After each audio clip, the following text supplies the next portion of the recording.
কথা বলবো বাংলাদেশ চলচ্চিত্রের মহানায়ক মান্নাকে নিয়ে।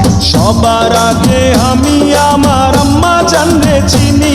আম্মা জান আব্বা জান বর্তমান তেজি ষষ্ঠ দর একের পর এক ব্যবসা সফল সিনেমা দর্শকদের উপহার দিয়েছে। ঠিক তেমনিভাবেই বাংলাদেশ চলচ্চিত্রের কিংবদন্তি তারকা মহানায়ক মান্নার নতুন সিনেমা মান্না ভক্তরা দেখতে পারবে।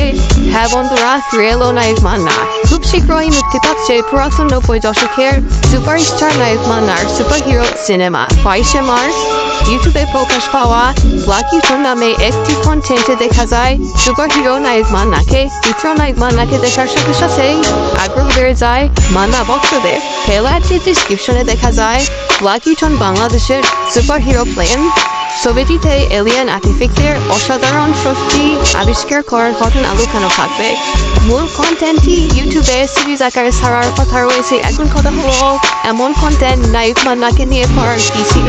এই রূপে দেশের এক সংবাদ মাধ্যমে গালিন জানান দেশের জনপ্রিয় অভিনেতাদের আবার পর্দায় দেখার ইচ্ছায় কাজটি করেছেন তিনি। এক্ষেত্রে হলিউডের প্রযুক্তি দেখে অনুপ্রাণিত হন নেটিজেনরা। তবে নায়ক মান্নার মুখ দেখানোর অনুমতি নিয়েছেন কিনা এ ব্যাপারে মুখ খোলেননি এই নির্মাতা।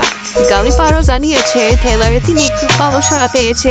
ছবিটি আগামী মাসে ইউটিউবে ছাড়ার জন্য প্রস্তুত। লাকি স্টোনে দেখানো হয়েছে সাহস, শক্তি এবং অসম্ভব মানব জাতির মনোমুগ্ধকর কাহিনী। পৃথিবীতে অন্য জগৎ থেকে একটি পাথর আসে এবং নায়ককে অপ্রকল্পনীয় শক্তি প্রেরণ করে।